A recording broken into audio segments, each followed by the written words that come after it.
Visakha KGH లో పెను ప్రమాదం తప్పింది. కార్డియాలజీ విభాగంలో అగ్ని ప్రమాదం జరిగింది. దట్టంగా పొగలు అలుముకోవడంతో అప్రమత్తమైన ఆసుపత్రి సిబ్బంది 43 మంది పేషెంట్స్ ని చాకచక్యంగా షిఫ్ట్ చేశారు. కేజీహెచ్ లో ప్రెజెంట్ పరిస్థితి అదుపులో ఉందని చెప్పారు సూపరింటెండెంట్. ఫైర్ సిబ్బంది రెస్క్యూ చేసి మంటల్ని అదుపులోకి తీసుకురావడంతో రోగులు ఊపిరి పీల్చుకున్నారు.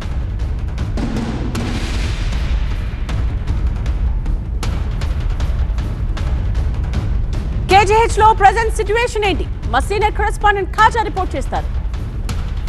కార్డియాలజీ విభాగంలో అగ్ని ప్రమాదంతో ఒక్కసారిగా ఈ ప్రాంతం అంతా ఉలిక్కిపడింది. ఎందుకంటే ఈ విభాగంలో సెన్సిటివ్గా ఉంటారు పేషెంట్లు. ఒకసారిగా ఆందోళన నెలకొనడంతో అందరూ కూడా ఉలిక్కిపడేలా చేసింది. అయితే ఈ సిబ్బంది ఎవరైతే ఉన్నారో నర్సులు అలాగే డాక్టర్లు అందరూ కూడా ఏకతాటిపైకి వచ్చి దాదాపుగా 43 మంది పేషెంట్లను సేఫ్గా ఇతర వార్డులకి షిఫ్ట్ చేశారు. అప్రాక్సిమేట్గా ఎంతమంది ఉంటారు మేడం టోటల్గా?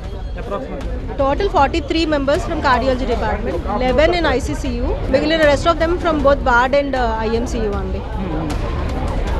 ఆల్ కండిషన్ ఎలా ఉంది మేడం ఇప్పుడు? ఫస్ట్ ఇమీడియట్గా అందరినీ ఇవాక్యుయేట్ చేసాము. సో ఒకసారి కండిషన్ స్టెబిలైజ్ అయిన తర్వాత కిందన ఐఎంసీ ఒకటి క్లోజ్ ఉంచుతున్నాము. మొత్తం అంతా పొగ ఉండడం వల్ల ఐసీయూ కేసెస్ని వెంటనే బ్యాక్ షిఫ్ట్ చేసుకున్నాము. మిగిలిన వాళ్ళందరినీ కార్డియాలజీ వార్డ్లో పెడుతున్నాము. మాకు మొత్తం 3 కార్డియాలజీలో, మీద సెకండ్ ఫ్లోర్లో సిటీవీఎస్ డిపార్ట్మెంట్ ఉంటుంది. మనకి ఇక్కడ కార్డియాలజీ డిపార్ట్మెంట్ అండర్లో గ్రౌండ్ అండ్ ఫస్ట్ ఫ్లోర్స్ ఉన్నాయి. అందులో ఐసీసీయూ, ఐఎంసీయూ, ఎక్కడైతే పొగ అది ఎక్కువ ఉండిందో అది ఐఎంసీయూ, మీద cardiology ward. So ICCU is safe, అక్కడికి ఏమీ పొగ రాలేదు. కార్డియాలజీ వార్డు మొత్తం అంతా మంచిగా వెంటిలేషన్ ఉన్నది, క్లియర్ అయిపోయింది మొత్తం అంతా. సో మొత్తం అందరినీ కార్డియాలజీ వార్డులో, మిగిలిన వాళ్ళు స్టేబుల్ కేసెస్ అందరినీ కార్డియాలజీ వార్డులో పెట్టుకుంటారు. ఐఎంసీయూలో ఉన్న వరకు షిఫ్ట్ చేశారు. వాళ్ళ కండిషన్ ఎలా ఉంది? మళ్ళీ రిటర్న్ బ్యాక్ అంటే మళ్ళీ పేషెంట్ని మరి తీసుకొచ్చే పరిస్థితి ఉంటుందో? షిఫ్టింగ్ అన్ని కంప్లీట్ అయిపోయింది. 3 వార్డులు షిఫ్ట్ చేశామండి. మొత్తం అందరినీ మొత్తం 43 మెంబర్స్ని ఇవాక్యుయేట్ చేశామండి. ఐసీయూ, ఐఎంసీయూ, వార్డు ముగ్గురు షిఫ్ట్ చేశామండి.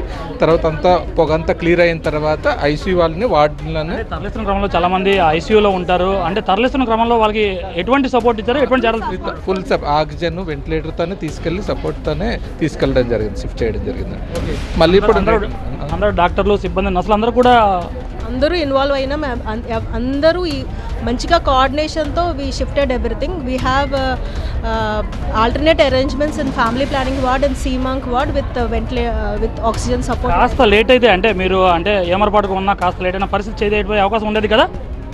అంటే మనం ఏమరపాటుగా ఉండే చాయిసే లేదు. మొత్తం నల్లని పొగ, నోబడీ కెన్, అంటే అది చూడకుండా జరిగే సిచ్యువేషనే లేదు. మొత్తం వెంటనే వితిన్ మినిట్స్ దట్టమైన పొగ వచ్చేసింది. పొగలోంచి మీరు అందరినీ ఎవాక్యుయేట్ చేసాం. చూడొచ్చు, వీళ్ళందరూ కూడా సిబ్బంది అంటే 43 మంది కార్డియాలజీ పేషెంట్లకు అంటే ప్రమాదం నుంచి గట్టెక్కించినట్టుగా వీళ్ళందరూ కూడా ఉన్నారు. ఏకతాటిపైకి వచ్చారు. నర్సులు, స్టాఫ్ నర్సులు, డాక్టర్లు, ఆఖరికి ఈ శానిటేషన్ సిబ్బంది కూడా వీళ్ళకి సహకరించారు. కెమెరా పర్సన్ బాబుతో ఖాజా టీవీ 9 విశాఖపట్నం.